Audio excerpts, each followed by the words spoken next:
조갑제TV 시청자 여러분 안녕하십니까? 저는 조갑제닷컴의 조사별입니다. 2025년 5월 28일 오후 1시입니다. 어제 마지막 대선 후보 TV 토론회에서 나왔던 이준석 후보의 발언이 젓가락 발언 후폭풍이라는 제목으로 지금 여러 기사가 쏟아지고 있습니다. 여러모로 이준석 후보에게는 마이너스가 될 것 같은데 민주당에서는 호재를 만난 듯 아주 여러 명의 논평이 쏟아지고 있습니다.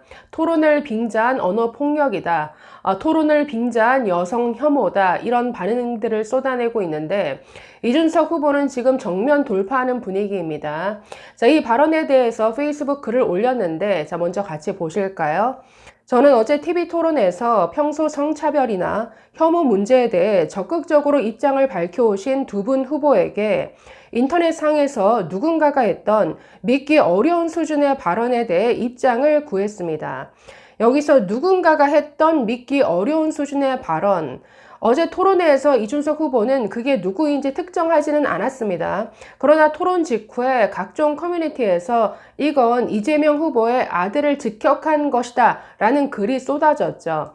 한 온라인 커뮤니티에서 이재명 후보의 아들로 추정되는, 의심되는 작성자가 쓴 글에 그런 참담한 어떤 여성 혐오 발언이 들어가 있었다라는 것으로 지금 알려져 있습니다. 계속 보시면 공공의 방송인 점을 감안하여 원래의 표현을 최대한 정제해 언급했음에도 두 후보는 해당 사안에 대한 평가를 피하거나 답변을 유보하셨습니다. 성범죄에 해당하는 비뚤어진 성의식을 마주했을 때 지위 고하나 멀고 가까운 관계를 떠나 지도자가 읍참마속의 자세로 단호한 평가를 내릴 수 있어야 국민이 안심할 수 있습니다. 이 장면을 통해 저는 다시금 혐오나 갈라치기라는 단어를 자주 사용하면서도 정작 본인의 진영 내 문제에 대해서는 침묵하거나 외면하는 민주진보 진영의 위선을 지적하지 않을 수 없었습니다.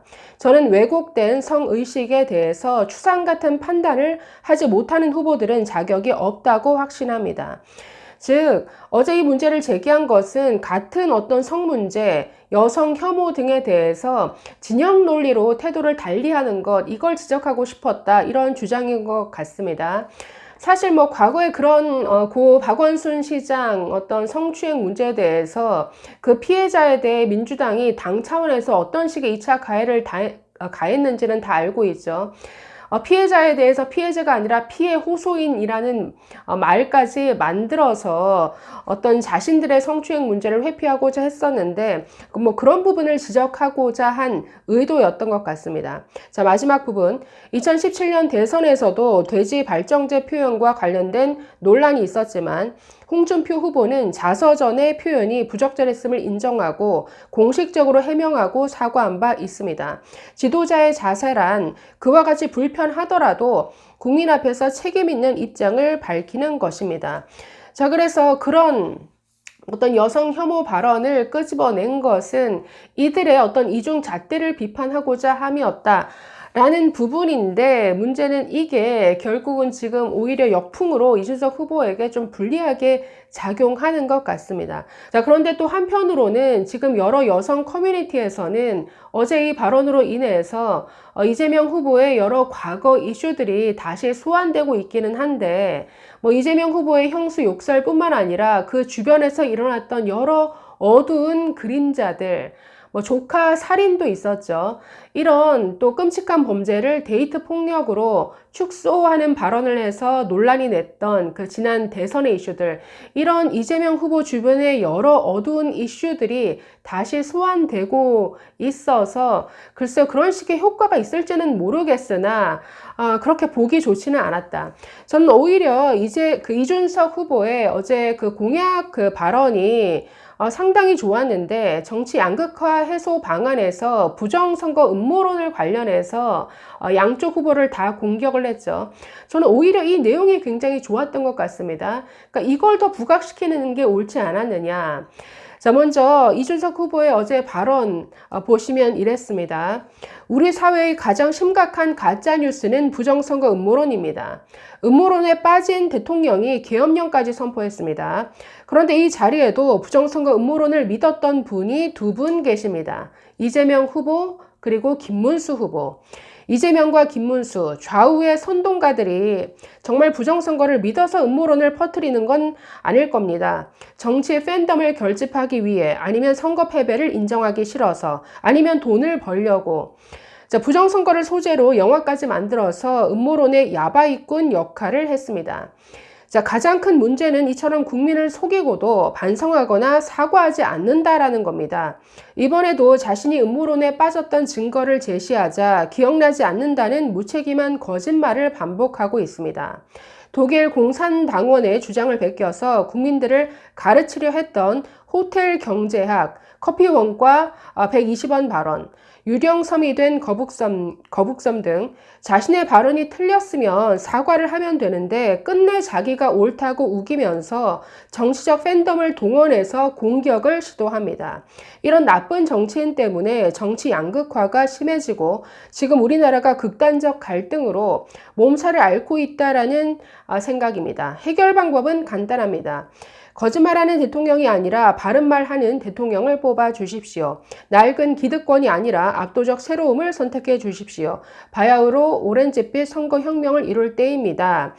이런 발언을 했는데 이 내용이 훨씬 좋죠. 그러니까 이 기조대로 토론회를 끌고 갔으면 훨씬 성공적이지 않았을까. 부정선거 음모론.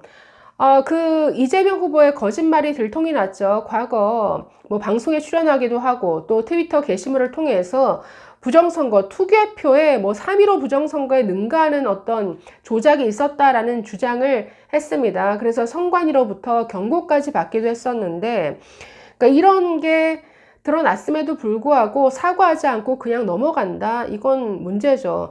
김문수 후보도 마찬가지입니다. 과거 그런 식의 음모론을 주장해놓고 지금 발뺌하고 있다라는 거죠. 이런 식의 뭔가 정치 팬덤을 결집하기 위해서 이런 음모론을 동원하는, 이건 정말 우리 정치 문화를 저질로 만든 거 아니냐. 그리고 고소고발 남발하는 것. 이준석 후보에 의해서 이재명 후보의 과거 부정선거 음모론 관련 발언이 거짓으로 드러났죠. 이거 공직선거법상 허위사실에 해당되는데 우리는 고소고발을 하지 않겠다. 왜냐하면 정치의 사법화를 원하지 않으니까 이렇게 나왔습니다. 그런데 민주당은 고소고발로 맞대응하고 있죠. 거북섬 발언, 중요하지 않은 부분을 과장해서 이준석 후보가 마치 허위사실을 얘기한 것처럼 또 고소고발 한다라고 합니다. 어제 지금 이 발언 가지고도 지금 이준석 후보에 대한 고소 고발, 이재명 후보의 아들에 대한 명예훼손이다, 이런 식의 고소 고발로 가려는 분위기가 많은데, 이런 식의 정말 난장판이 되는 어떤 정치, 어제 토론에서 이 부분에 대해서 오히려 적극적으로 지적을 했으면 좋지 않았을까. 그래서 필요했던 지적인 것 같긴 한데 과한 표현으로 오히려 이준석 후보에게 역풍으로 작용하는 것 같아서 참 안타깝습니다. 이걸 앞으로 또 어떻게 돌파해 나갈지. 당장 내일부터 사전 투표인데 이게 표심에 그렇게 얼마나 영향을 줄지는 모르겠지만 한번 이준석 후보 또 어떻게 나오는지 지켜봐야 할 것 같습니다. 감사합니다.